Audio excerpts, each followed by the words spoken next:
Podemos sentar?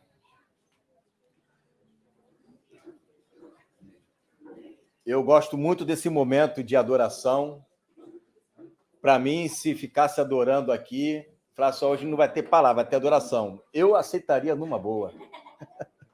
Eu aceitaria numa boa, porque a adoração, para mim, tem gente que fala assim, não gostei muito da adoração de não, o teclado não caiu bem, deu falha no microfone ali, né? Só que a adoração, ela independe dos instrumentos. Às vezes pode ser aquela noite com aquele som ruim mesmo, mas é aí que Deus quer ver a sua adoração da paciência, a sua adoração da longanimidade, a sua adoração em meio, às vezes, uma microfonia. Aí é que a gente adora em espírito e em verdade, né? Então, a nossa adoração é muito mais de cantar um louvor. A nossa adoração é a transformação do nosso homem interior, né? Quando nós estamos nos tornando semelhante àquele a quem nós adoramos, né? E eu quero falar nessa manhã, nessa tarde, melhor dizendo, deixa eu ler aqui um texto com vocês, que está lá em Efésios, capítulo 5. Efésios, capítulo 5.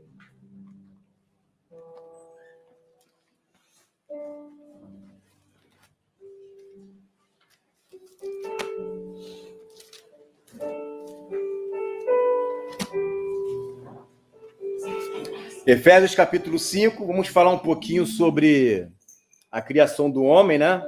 Mas eu vou usar esse texto como referência. Amém? Efésios, capítulo 5, versículo 26 em diante, diz assim: para santificar, purificando-a com a lavagem da água pela palavra, para apresentar a si mesmo igreja gloriosa, sem mácula, nem ruga, nem coisa semelhante, mas santa e irrepreensível. Assim devem os maridos amar a sua própria mulher, como a seu próprio corpo. Quem ama a sua mulher, ama-se a si mesmo. Olha aí, já tem um mistério aqui, ó. Porque nunca ninguém aborreceu a sua própria carne, e antes a alimenta e a sustenta, como também o Senhor a igreja. Porque o corpo é do Senhor, e nós somos o corpo dele. Versículo 30. Porque somos membros do seu corpo. Por isso deixará o homem seu pai e sua mãe, e se unirá à sua mulher, e serão dois numa carne. Versículo 32. Grande é este mistério. Digo, porém, a respeito de Cristo e da igreja. Olha que interessante. Esse texto, como eu falei, vai ficar como referência, porque, na verdade, a gente vai ficar focado aqui em Gênesis. Tá? Agora abra ali em Gênesis, no capítulo 1. Gênesis, capítulo 1. Esse texto é apenas um texto de referência, tá? A Gênesis é mole, né, gente? Molinho Gênesis, né? Então, vamos lá, ó. Gênesis, capítulo 1, versículo 27, diz assim: e criou Deus o homem, à sua imagem. A imagem de Deus o criou, macho e fêmea os criou. 28. E Deus os abençoou e lhes disse: frutificai, multiplicai, vos enchei a terra, e sujeitai e dominai sobre os peixes do mar, e sobre as aves dos céus, e sobre todo animal que se move sobre a terra. Amém. Então, nós temos aqui um texto de referência, que é o de Efésios 5, 26, que ele vai trazer lá para Gênesis, na criação do homem e da mulher. E aqui eu aprendo algumas coisas, a gente vai ficar falando um pouquinho lá de Adão, um pouquinho do segundo Adão e a igreja. A primeira coisa que eu aprendo é que Deus poderia ter criado o primeiro homem. Ele poderia ter criado o primeiro homem e mostrar para o homem assim: olha, tá vendo aqui, ó, olha o que eu faço, olha o que eu crio. Estou criando isso tudo aqui, estou criando os animais, estou criando, né, os peixes, estou criando as montanhas. Está vendo o meu poder? Olha a dimensão do meu poder, Adão. Olha como é que eu crio as coisas. Só que Deus não se preocupou em criar Adão primeiro. Ele se preocupou em criar primeiro tudo e, por último, ele criou Adão. Por quê? Porque Deus não estava interessado em mostrar o seu poder para Adão. Ele estava interessado em se relacionar com Adão. Ele poderia ter criado tudo primeiro. Adão primeiro e depois tudo. Mas Deus primeiro cria tudo. os animais antes do homem, e por fim ele cria um homem. Só que ao criar o homem, olha que interessante, Deus estava ali com ele, com Adão, mas mesmo assim, ele diz, não é bom que o homem viva só. Que interessante, mas Deus não estava ali com ele? Por acaso Deus não é um ser pessoal que se relaciona com o homem? Sim, ele é um ser pessoal que se relaciona com o homem. Só que Deus, para se mostrar ao homem, ele precisa de relacionamento de pessoas. Porque é um corpo. E Deus ali é espírito. Então, para que ele possa se revelar ao homem, precisava de um outro ser humano para que ambos pudessem comunicar a vontade de Deus um para o outro. E aqui eu aprendo uma outra coisa. Jesus falou em João 12, 24, que ele é o grão de trigo, mas se ele não morrer, ele fica só. Ele fica sozinho, mas não é bom que o homem fique só. É necessário que ele dê muito fruto, que ele morra e gere fruto. O que eu aprendo é que Deus estava muito mais preocupado não apenas mostrar para Adão o que ele criou, porque Adão não viu, diferente dos anjos que viram ele criando. A Bíblia diz que quando Deus criava o mundo, os anjos jubilavam, cantavam. Mas Deus está preocupado em mostrar que ele quer ter com Adão uma família. Eu quero ter uma família, Adão. Só que o processo dessa família é muito mais além do que eu e Deus. É Deus em mim e eu e nós. É cada um de nós. A forma como Deus ele quer se relacionar com o homem não é apenas Deus comigo, é Deus conosco. É Deus em mim e em você. Em outras palavras, eu só posso conhecer Deus através dos irmãos. Não tenho como eu conhecer a Deus sozinho. Não é bom que o homem viva só. Deus estava ali. Só que como que é Deus? Como que eu posso conhecer a divindade de Deus, as virtudes de Deus, se não no homem? Por isso Deus criou o homem à sua imagem, à sua semelhança. Porque é através de dois homens, aí agora no sentido de humanidade, Adão e Eva, terem as virtudes divinas, essas duas virtudes podem se comunicar uma com a outra. E me comunicando com o outro, eu conheço a Deus.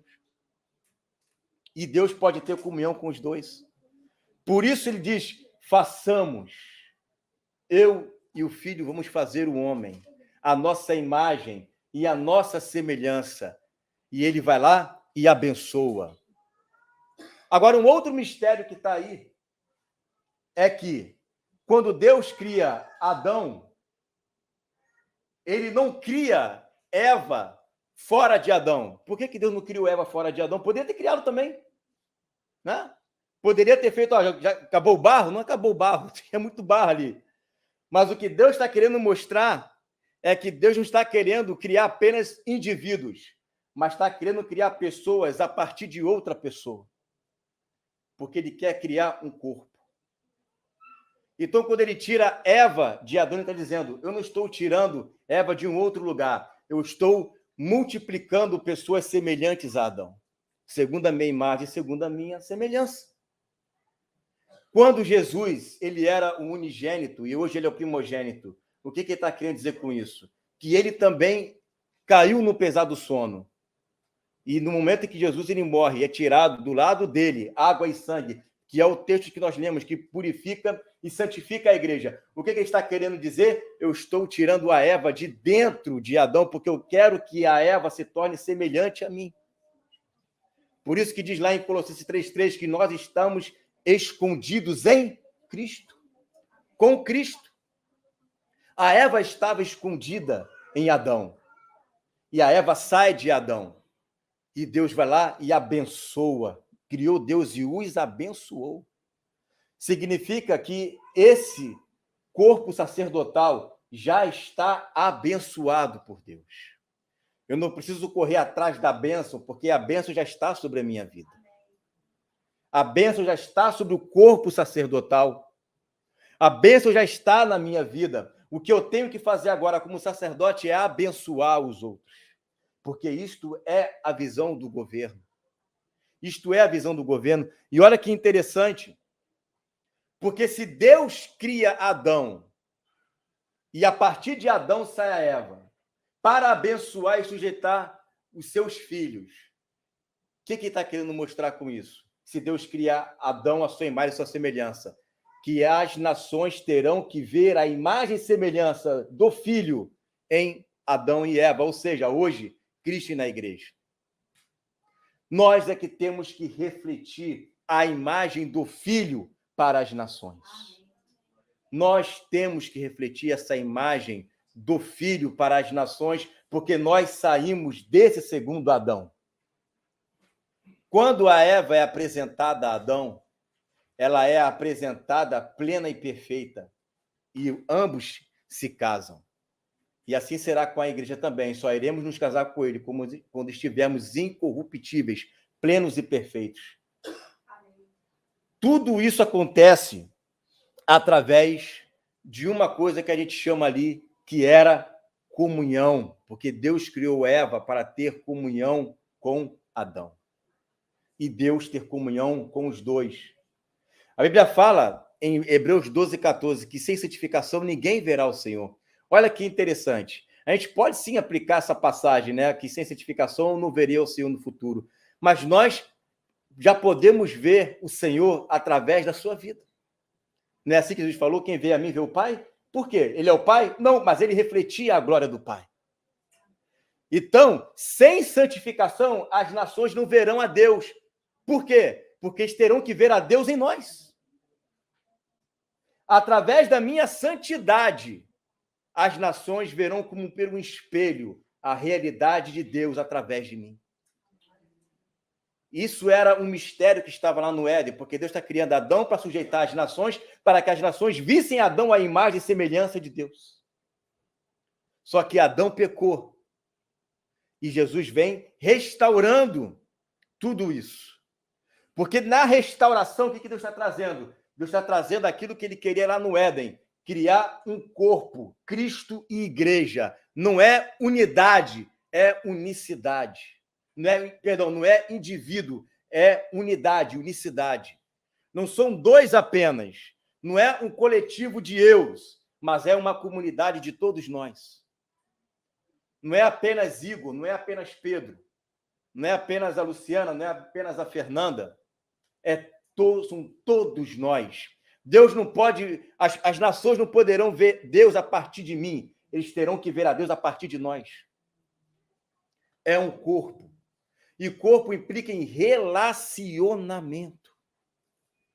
E aí nós vemos o quanto que o diabo ele luta para impedir esse relacionamento, esse corpo, essa unidade, porque eu só consigo aperfeiçoar o Cristo através do defeito do outro, através da paciência, através da longanimidade, através da benignidade, através da mansidão.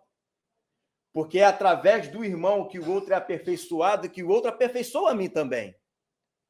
Ou seja, isto é membros um dos outros.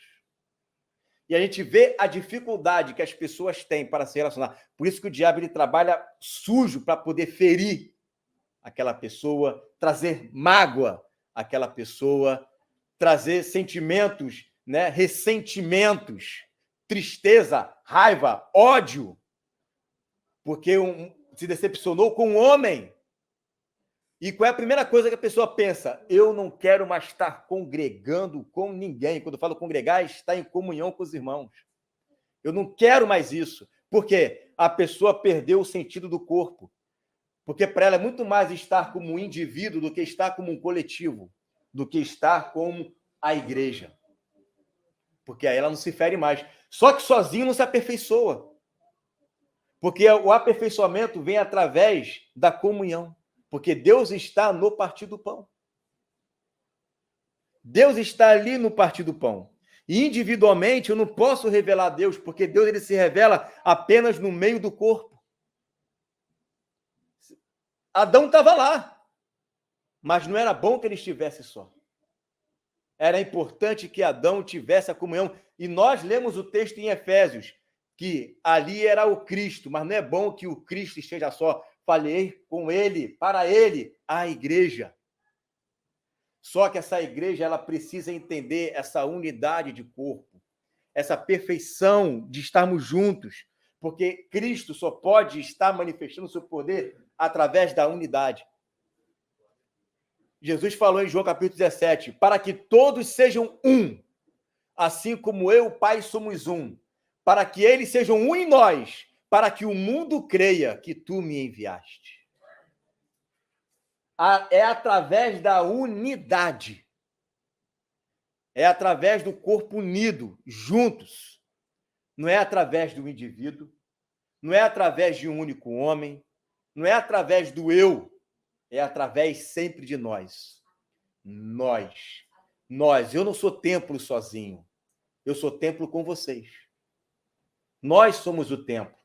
Todos nós somos o templo do Espírito.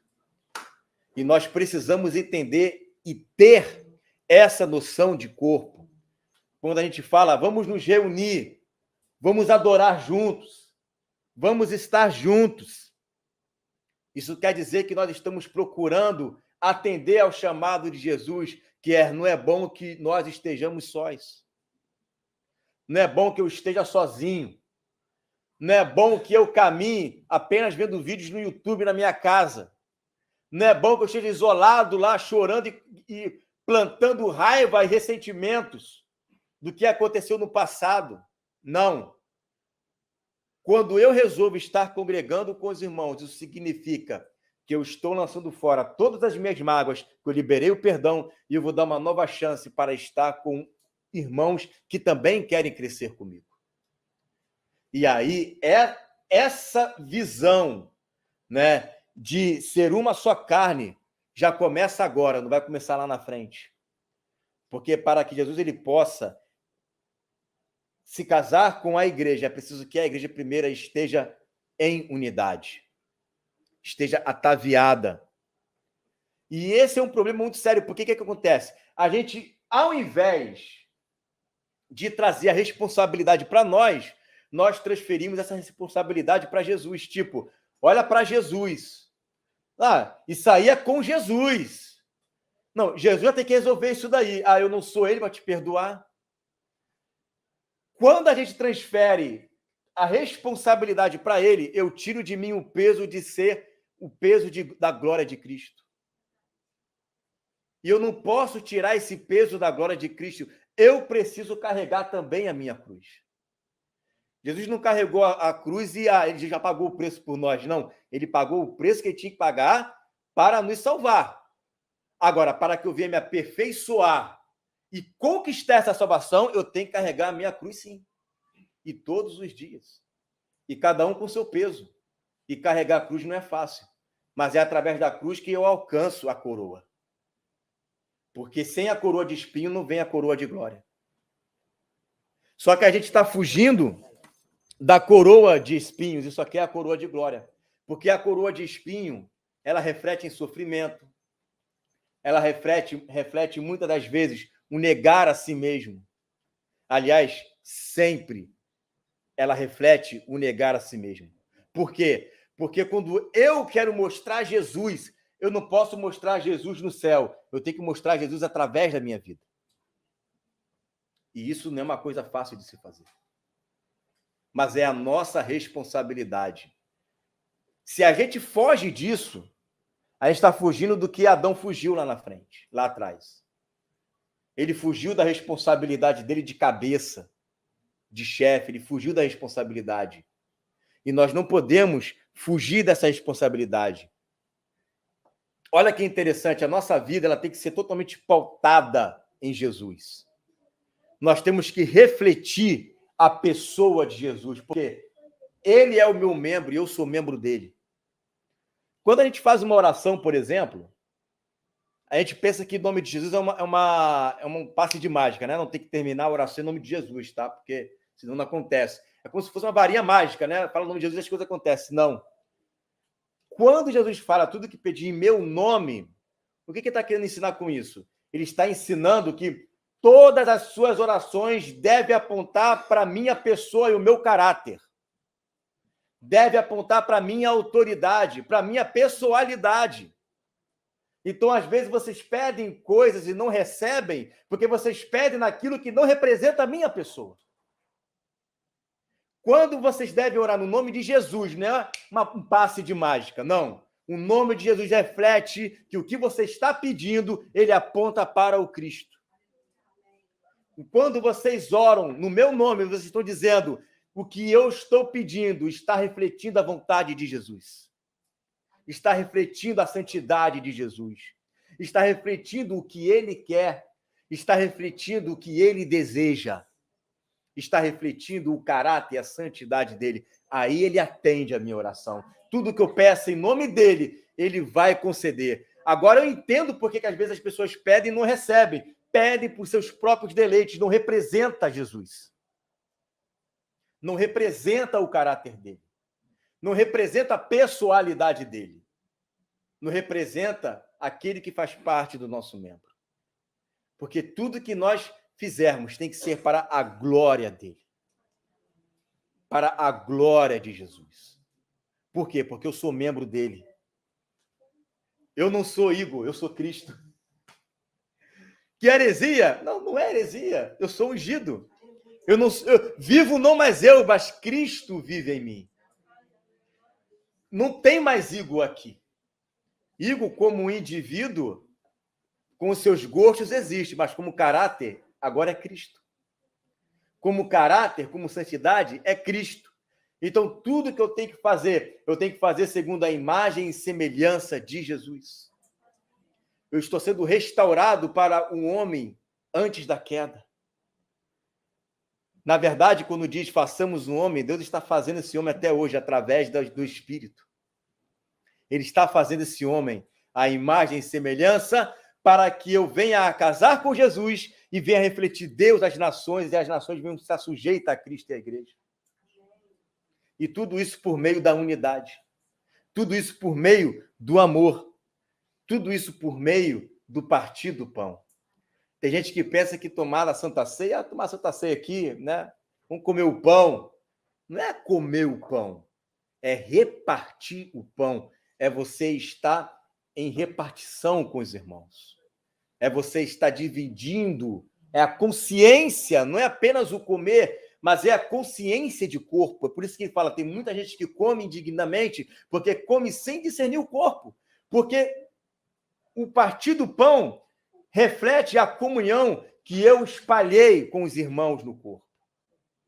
Não é comer, é repartir, é dividir, compartilhar as experiências do corpo. E Jesus, ele repartiu o seu próprio corpo por nós. Olha que diferença. A Eva, ela primeiro come e depois reparte com Adão. Jesus não, ele primeiro reparte e depois ele distribui para a igreja. É a noção de corpo. Nós precisamos entender que vocês fazem parte de mim e eu faço parte de vocês. Por isso que quando alguém se machuca, eu me machuco. Quando alguém se alegra, eu me alegro. E quando eu não te amo, eu não estou me amando, porque é o que Paulo falou, ninguém pode aborrecer o seu próprio corpo. Quando nós amamos uns aos outros, significa que o amor de Deus está em mim, e eu me amo, e eu te amo também. Porque se eu não te amo, significa que eu não amo meu próprio corpo, porque você faz parte de mim e eu faço parte de você. Nós somos um. É a unidade. Grande é este mistério. Grande é esse mistério. Quando eu não estou perdoando alguém, eu estou ferindo a mim mesmo. O prejudicado sou eu. E eu acabo interferindo nos irmãos também. Por quê? Porque eu, como parte do corpo, isso vai me machucar e eu vou precisar interceder por você. Orar por você. Isto é a noção do corpo. Porque o corpo, Jesus, ele não veio para se autossalvar. Jesus veio para nos salvar.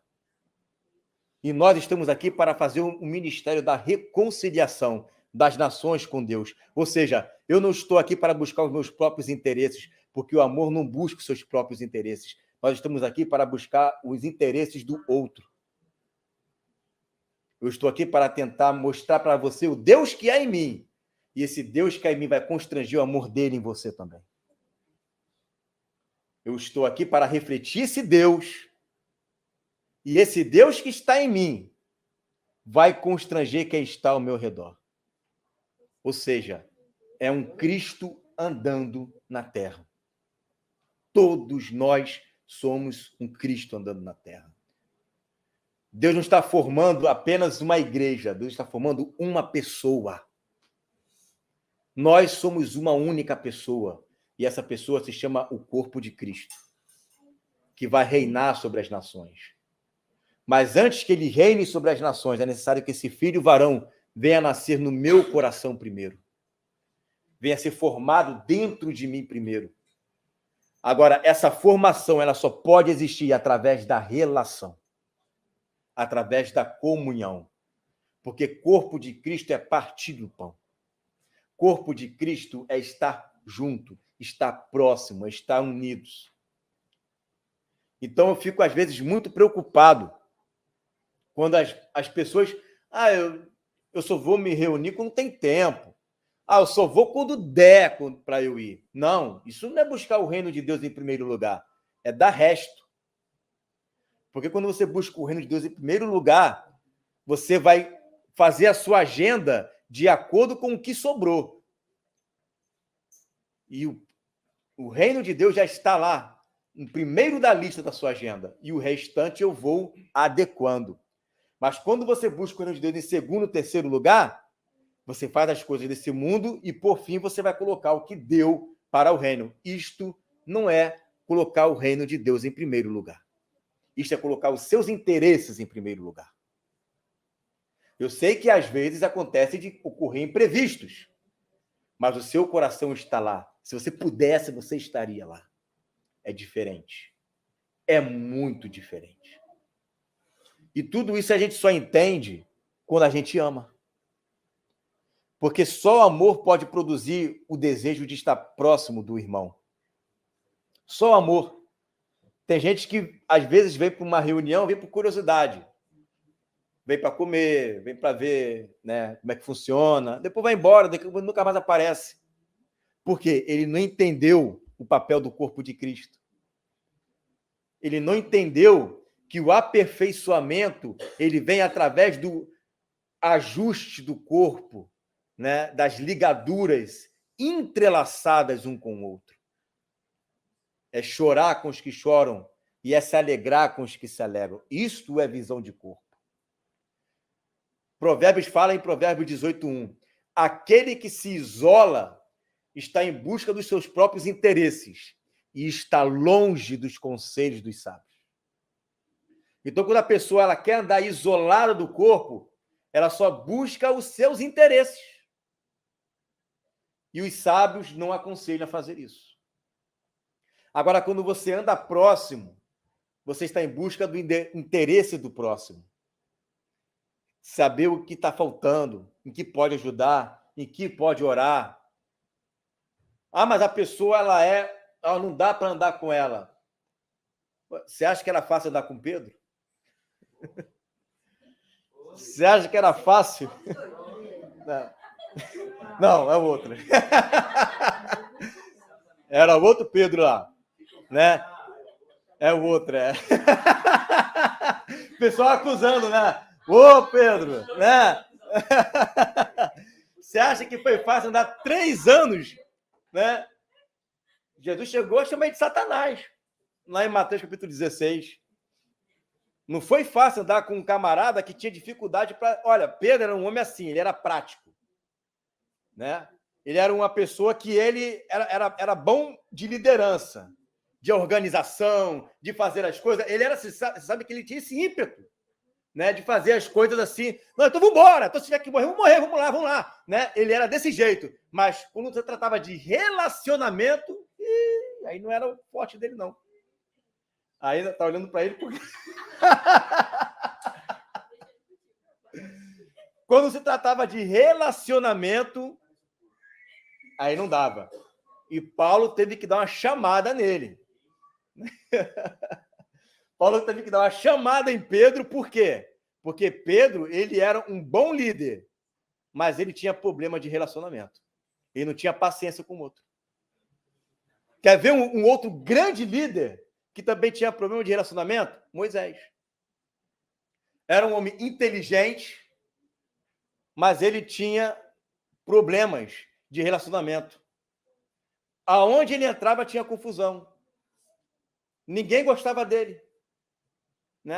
E tanto é que entrou poucas pessoas que foram com ele, né? Apenas 2 entraram. Todo mundo, tinha gente que não gostava dele liderando. Esse aí não é líder, não. Esse cara, camarada aí, não estou dizendo que estava certo a reclamação, mas ele também tinha esse problema de relacionamento. Matava egípcio, né? Então ele tinha esse problema, mas era um homem que temia a Deus, era um grande líder, um grande legislador, mas só que tinha uma falha ali de relacionamento. E Deus teve que trabalhar isso com ele também. Você vê que isso não tem a ver com caráter e santidade, isso tem a ver com uma personalidade que todos nós precisamos tratar. Todos nós precisamos tratar. Então Moisés tinha esse problema, e Deus trabalhou isso em Moisés, ficou lá 40 anos do deserto trabalhando esse caráter de Moisés, trabalhando e aperfeiçoando isso nele. Com Pedro também.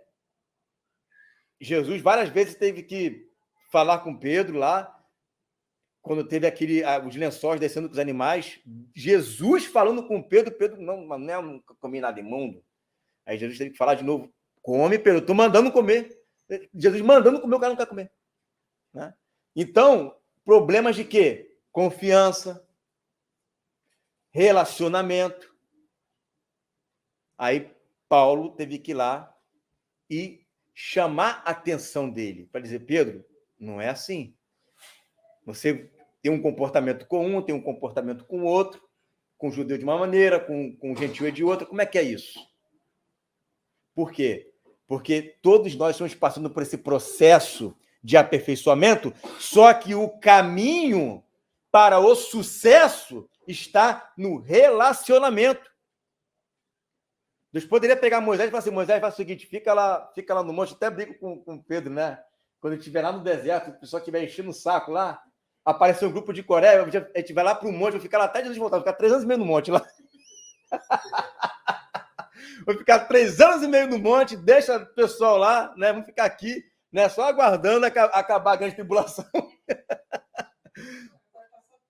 Vai ficar, não tem nada para fazer. Não vai ter um corpo lá para ajudar, né?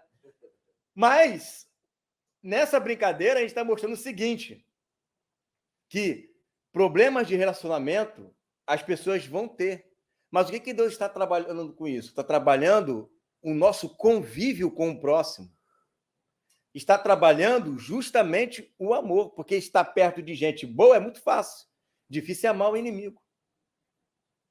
Difícil é orar pelos que nos perseguem e abençoar os que nos amaldiçoam e falar bem daqueles que falam mal de nós, que é o que Jesus nos ensinou.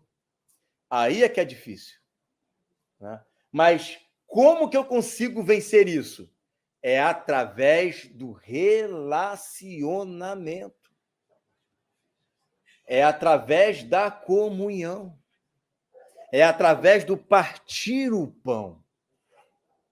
É através do reconhecer que Cristo também está na vida daquela pessoa que precisa ser ganha pelo amor. Ah, mas é uma pessoa muito difícil. A gente vai até onde dá. Que tem gente que realmente não quer mudar. Aí é outro papo. Mas a gente vai até onde Deus permitir.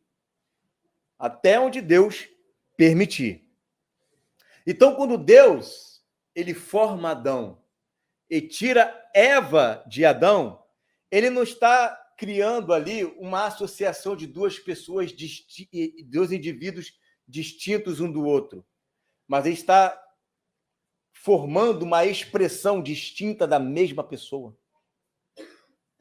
Ele está formando uma pessoa a partir de outra, uma multiplicação de um Adão. Por isso que não foi um outro barro, foi do mesmo barro. E quando Jesus ele morre, e nós somos gerados dele, nós não somos uma pessoa distinta deles. Temos que ser a mesma expressão da mesma pessoa. Porque nós saímos de Jesus. Nós vimos de Jesus. Saímos da costela de Jesus. Ou do lado de Jesus. Nós somos a segunda Eva. E nós vamos nos casar com ele, partindo da premissa que fomos lavados pela palavra. Que fomos santificados pela palavra, purificados pela palavra, aperfeiçoados pela palavra, nos tornamos irrepreensíveis pela palavra e sem defeitos pela palavra.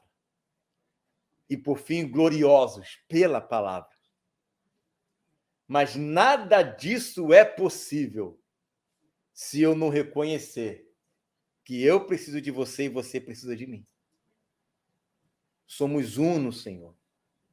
E nós precisamos aperfeiçoar esse amor. E não tem exemplo maior de Jesus que sentou à mesa e partiu o pão, mesmo com aquele que ele sabia que iria traí-lo.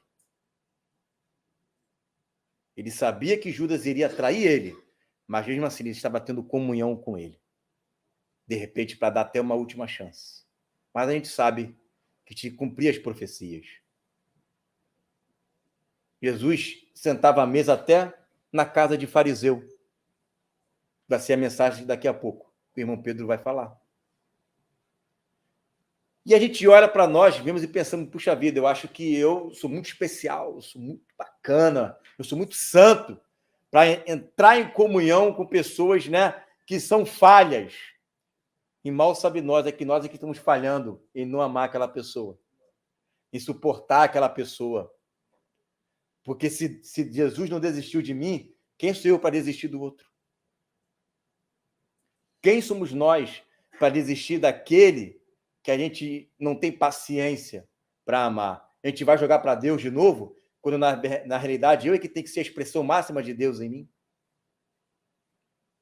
Quando eu tenho que ser a imagem daquele que me criou. Paulo falou em 2 Coríntios 3,18, refletindo como um espelho a imagem do Senhor, de glória em glória, refletindo como um espelho a própria imagem do Senhor. Temos que refletir a própria imagem do Senhor.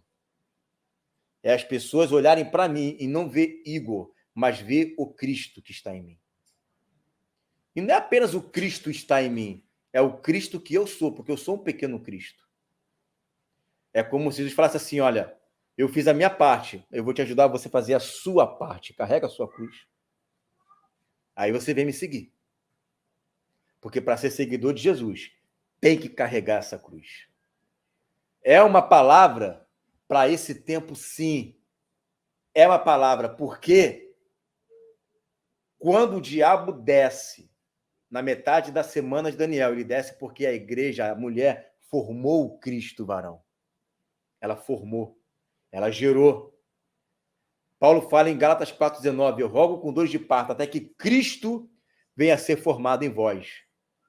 Então, o que derruba Satanás não é apenas Miguel, mas o que derruba Satanás é o reino de Deus sendo formado na igreja. Isso derruba Satanás. O que adianta derrubar Satanás e o Cristo não ser formado entre nós? Vai dar na mesma. Mas é necessário que o Cristo venha a ser formado em cada um de nós. Eu preciso fazer nascer esse Jesus, florescer esse Jesus, através dessa luz que vai brilhar através de mim e em mim. Cristo em nós é a esperança da glória. É a esperança da glória. É um plano que Deus preparou lá no Éden. É um grande mistério. É um grande mistério. Um mistério que estava escondido em Deus, mas que nesse tempo se revelou. Se revelou a mim para depois revelar através de mim. Não adianta apenas Deus vir com grande poder e glória, porque ele não vai vir sozinho, porque o reino desse mundo passou a ser do nosso Senhor e do seu Cristo. Não vem só Jesus com poder e grande glória, ele vem com todos os santos. Ele vem com o seu corpo. Você consegue entender que Jesus, ele não é apenas Jesus, Jesus é um corpo. ele faz parte de uma pessoa que se chama o Cristo, e que eu faço parte dessa pessoa, e que eu preciso responder aos comandos do cabeça, que é Jesus. Que Eva não foi feita de um outro barro, mas saiu de Adão, e eu não vim do nada, eu vim de Jesus. Eu fui regenerado nele, eu fui recriado. Por isso que ele é o primogênito de toda a criação, porque ele é o primogênito dessa nova criação em Cristo. Dessa nova criação que foi feita. Ele é o primeiro, e eu sou o que vem depois. Nós somos o que viemos depois. Não tem como escapar. Não tem por onde correr. Esse é o caminho para que a gente possa alcançar a dimensão que ele quer que nós venhamos a alcançar. Não pense que a gente vai libertar a criação do cativeiro por um poder que vem do alto. É por um poder que vem de dentro de nós. É para a liberdade da glória dos filhos. Ela é liberta através da manifestação dos filhos de Deus.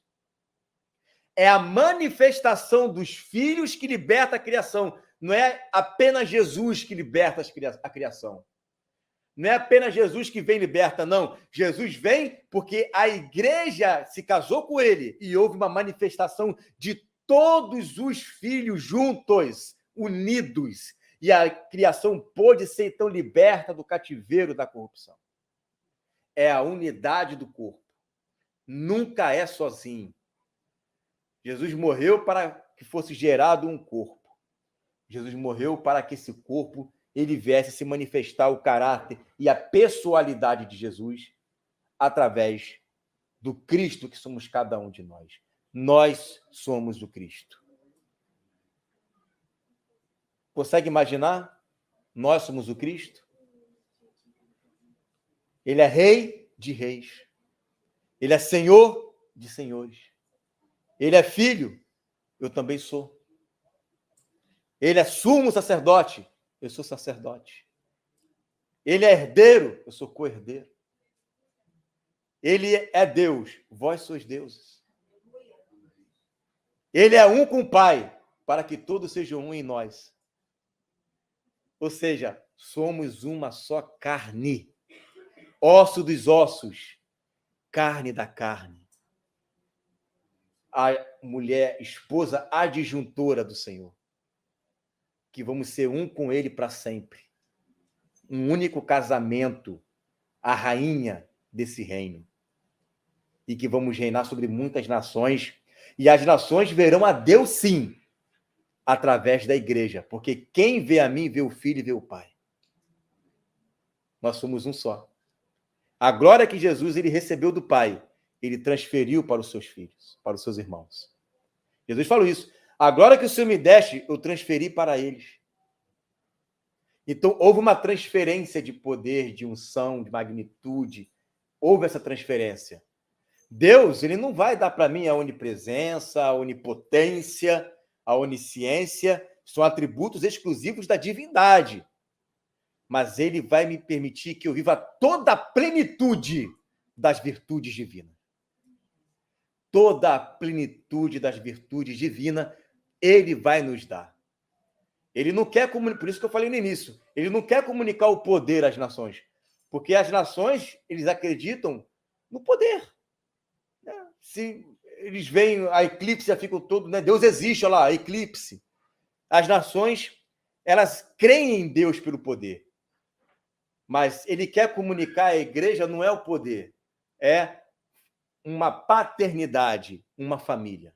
Ele quer comunicar o amor e as virtudes através de mim e de você. E através dessas virtudes, as nações conhecerão que ele foi enviado. Quando nós fomos um com o Pai e com o Filho.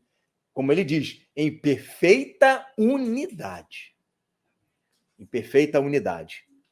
Eu quero estar orando aqui com vocês. Vamos ficar de pé para nós orarmos?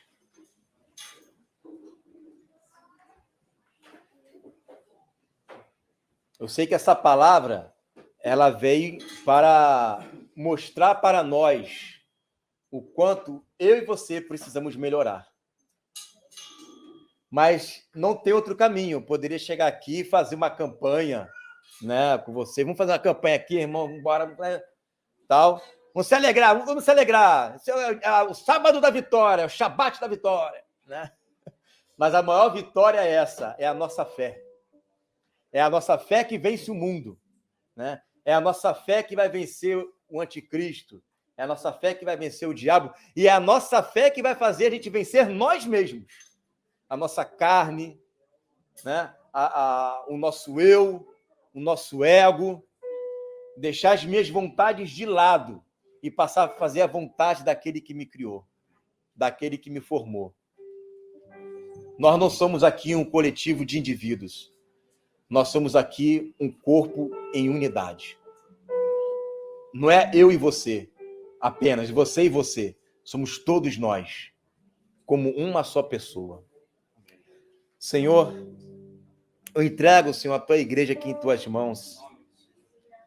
Que esse grande mistério, Senhor, que é o Cristo e a igreja, Senhor, ela venha ser revelada em nossos corações. Tira de nós toda a individualidade. Não é bom que o homem viva só. Não é bom que Jesus viva só. Falhei para ele uma esposa. Falhei para ele uma igreja para se casar com Jesus, porque ele não quer reinar sozinho. Nem Deus quis ficar sozinho. Ele nos criou para ter relacionamento conosco. Ou seja, viver sozinho não é bom. Viver sozinho não é bom. Nem Deus, o Todo-Poderoso, viu que era bom viver sozinho. Ele nos criou para nos relacionar com Ele, para termos uma intimidade de amigo, uma intimidade de esposa, de noiva. O Espírito e a noiva dizem: vem, vem, vem, Jesus, vem, Jesus, venha ao teu reino, que a sua vontade seja feita aqui na terra, como hoje ela é feita no céu. Venha fazer a tua vontade em nossos corações. Venha fazer a tua vontade no teu corpo. Nós somos o teu corpo, Senhor. Também fomos crucificados contigo na cruz. Também fomos sepultados contigo, Senhor. E ressuscitamos contigo, Senhor. Nós também somos grão de trigo, Senhor. Aleluia. O Senhor não está mais sozinho, Jesus. Aqui tem uma família que quer se unir e já está unido no mesmo Espírito do Senhor. Nós estamos aqui, Senhor, para enfrentar o mundo e refletirmos o Cristo em nós, a esperança da glória. O Senhor não está mais sozinho, Jesus.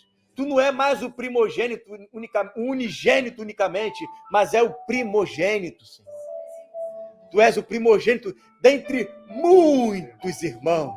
Aleluia. Muitos irmãos semelhantes a Jesus, que anda como o Senhor andou, que ama como o Senhor amou, que caminha como o Senhor caminhou, que abençoa como o Senhor abençoou, que olha com os teus olhos, que ouve com os teus ouvidos, que respira o que o Senhor respira, que sente as mesmas dores que o Senhor sente. O Senhor convida a sua igreja para estar sentindo as dores que o Senhor sente pelas nações. Nos faz sentir essas dores de parto, Senhor. O Senhor nos convida a sentir as suas dores, a gemer os seus gemidos. Nos ensina, Senhor, a amar como o Senhor ama. Tira o amor do ígue e coloca o amor de Cristo. Tira o amor fileu e coloca o ágape. Tira o amor incompleto e coloca aquele amor do alto. Não quero viver mais a mim mesmo, Senhor. Vivo não mais eu, mas Cristo vive em mim. A vida que eu agora vivo na carne, eu vivo pela fé, pelo Filho de Deus, o qual me amou e se entregou a si mesmo por mim. Não é mais o amor carnal, é o amor eterno. Com amor eterno nos amou. É com esse amor eterno. E é com esse amor eterno que eu vou caminhar para a eternidade. Permaneça a fé, a esperança e o amor. Estes três. Mas o maior destes é o amor. É o amor que vai para a eternidade. É o amor que vai carimbar minha passagem para o reino. É o amor, Senhor. Esse é o grande mistério que estava envolvido lá no Éden. Relacionamento de família. Relacionamento de família. Multiplique-se. Multiplique-se. E sujeitem eles. Sujeitem as nações. porque as nações serão libertas através da manifestação do amor. Essa é a manifestação dos filhos de Deus, que traz a verdadeira liberdade para a glória dos filhos de Deus. Nos ensina, Senhor, em nome de Jesus. Amém.